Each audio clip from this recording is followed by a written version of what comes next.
Hepiniz hoş geldiniz arkadaşlar. Ben Batuhan. Bugün sizlerle Bobby Fischer'la Donald Breen arasında 1963 yılında oynanan bir oyunu paylaşmak istiyorum. Analizimize geçmeden önce videolardan memnunsanız like atmayı, Fischer hakkında olabilir, Donald Breen hakkında olabilir yorumlarınızı varsa yorumlar kısmına bekliyorum. Ve de içeriklerimden memnunsanız da abone olup bildirimleri açabilirsiniz diyerek isterseniz başlayalım. Beyazlarda Bobby Fischer, siyahlarda ise Donald Breen bulunmakta. E4'te başlanmış. C5, at F3, D6, D4, CD4, at D4'ten sonra at F6. Burada açık Sicilya tercihini görüyoruz sevgili arkadaşlar. At C3'ten sonra G6. Burada şimdi aslında benim de sevdiğim ama çok da beceremediğim ama seviyorum sadece. Dragon varyantına doğru bir evrilme var. Donald Breen tarafından. Fil E3 hamlesinden sonra fil G7, F3, at C6, vezir D2 ve kısa rok hamlesinden sonra fil C4 ve burada aslında oynanması beklenen hamle vezir A5 gibi hamleler ya da at D4 gibi hamleler beklenirken burada Donald Breen aslında bir hata yapıyor ve A5 oynuyor sevgili arkadaşlar.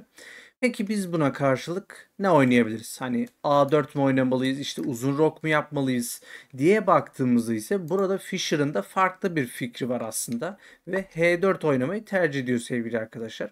Bilgisayar bunu biraz beğenmiyor gibi ama açıkçası ben çok fazla bir yanlışlık göremiyorum. Uzun rok atmaya aslında biraz niyetli olduğumuz için belki de burada H4 veya G4 gibi hamleler oynamak bir sakınca yok diye ben düşünüyorum. Şimdi burada at E5 hamlesinden sonra fil E2, D5 ve burada fil F4 hamlesinden sonra burada açıkçası Donald Breen'in en beğenmediğim bu maç genelinde en beğenmediğim hamlesi geliyor sevgili arkadaşlar. Bu hamle at C4 hamlesi ve sizler yani beyazlar olarak bir tek hamle var zaten oynayabileceğiniz en iyi hamle olarak. Bu hamleyi bulursanız sevgili arkadaşlar üstünlüğü aslında şimdiden ele almış oluyorsunuz. Yani elinizde artık bir koz olmuş oluyor ve siyahların bunu nasıl döndürebileceği, beyazlar hata yapmadan nasıl döndürebileceği açıkçası bir soru işareti. Bu hamle fil C4 fil C4 yani fil C4 hamlesi sevgili arkadaşlar. Konuşamadım pardon.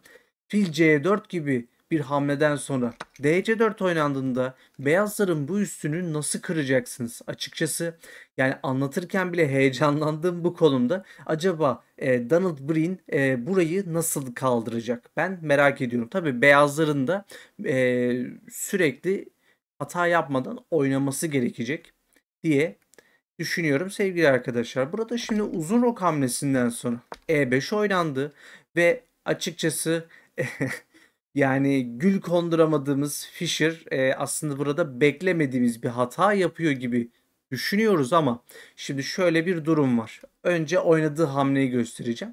Kendisi burada fil E5 hamlesini oynamayı tercih ediyor. Ama şöyle bir durum var. Bilgisayarın bu konuda farklı bir düşüncesi var.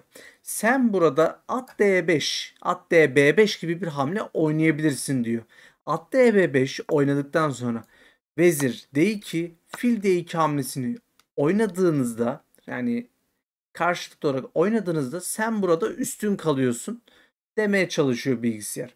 Ama burada insan psikolojisiyle düşündüğünüzde ve ben de açıkçası böyle oynamayı muhtemelen uygun görürdüm. Fil E5 oynamayı daha sağlam bir şekilde aslında tercih edebiliyorsunuz sevgili arkadaşlar. Bu at DB5 hamlesini yapıp vezirlerin takasını aslında istemek beraberliğe biraz razı gelmek anlamına bence geliyor.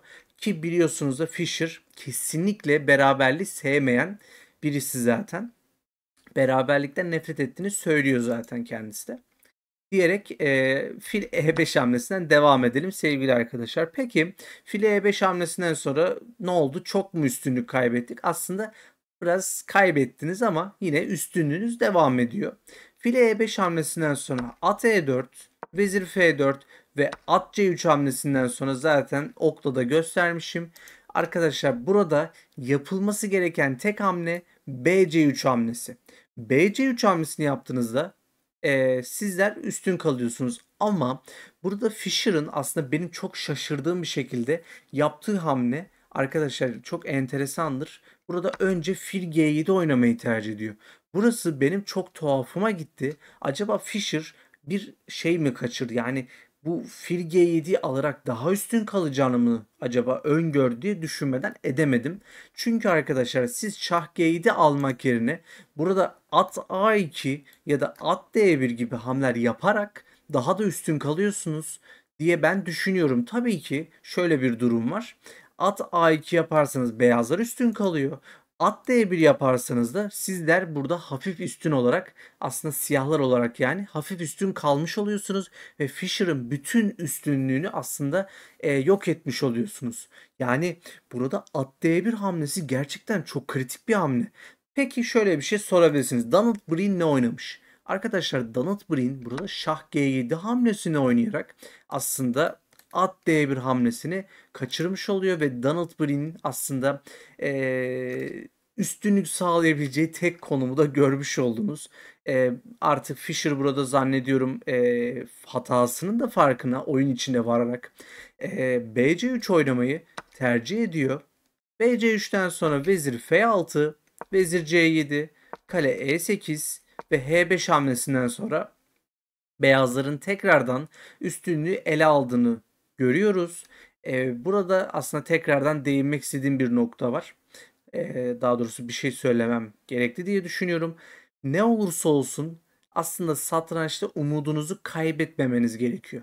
Çünkü rakibinizin yapabileceği tek bir hata sizin geri dönmenize, gördüğünüz gibi daha demin at D1 hamlesi mesela, sebebiyet verebiliyor. Yani rakibinizin tek bir hatası sizin üstünlüğü direkt ele almanıza aslında sebep olabilir. Burada rakibinizin hata yapmayacağına dair de bir şey aslında söyleyemezsiniz.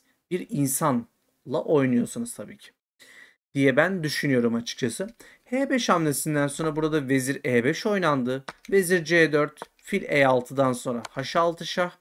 Şah G8 ve at E6 hamlesi bence mükemmel bir hamle.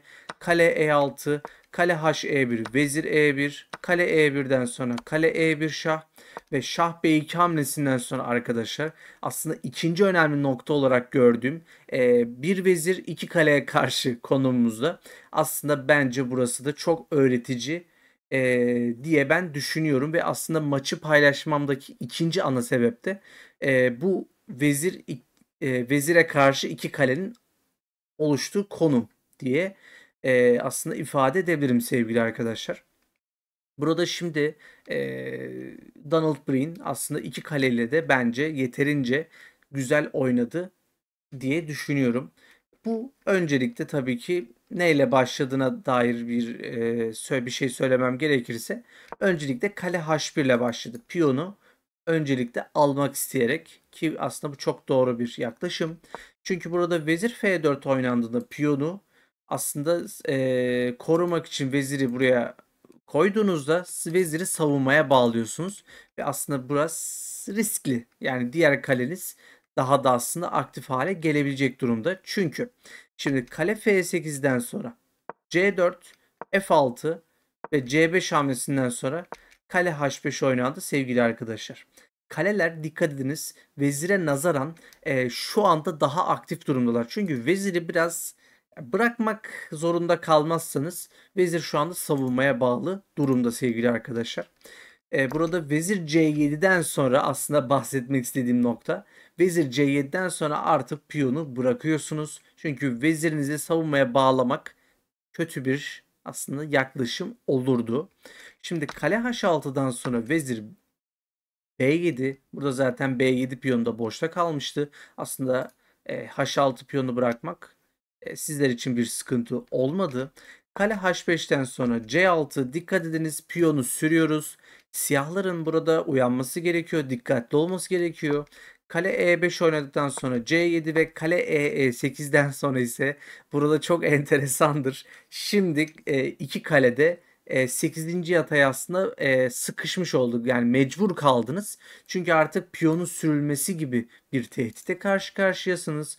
Ve dikkat edin tekrardan aslında 5-6 hamle içerisinde burada vezir piyona aslında bağlıyken savunma anlamında bağlıyken şimdi tam tersi kaleler burada vezirin terfi etmesine karşılık birbirlerine, hatta 8. yataya bağlı kalmış durumda gözüküyor sevgili arkadaşlar. Gerçekten çok enteresan bir oyun.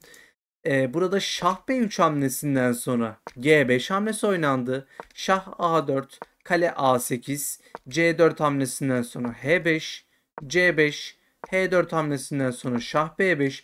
Dikkat ediniz, beyazlar da ufak ufak aslında piyonu terfi ettirmeye çalışmak için diğer kanada doğru, daha doğrusu diğer tarafa doğru yer almaya çalışıyor. Yer edinmeye çalışıyor.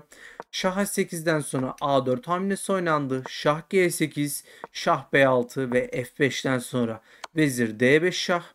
Şah G7, Şah B7. Dikkat ediniz, artık şahımız 7. yataya geldi ve siz bu şahı bir şekilde buradan sökemiyorsunuz. Şah G6 hamlesinden sonra Vezir E6, Şah G7, Vezir E7, Şah G6, F4 hamlesinden sonra GF4 ve burada Vezir H4'ten sonra Donald Breen artık burada terk etmeyi uygun görmüş sevgili arkadaşlar. Bunun aslında sebeplerinden biri olarak şunu gösterebilirim. Bir piyonunuzu daha kaybettiniz ve aslında ikinci ardından C7 piyonun ardından gelen C5'teki piyon bir daha sürülmeye kalkıldığında aslında burada nasıl bu piyonları durduracaksınız hiçbir fikrim yok.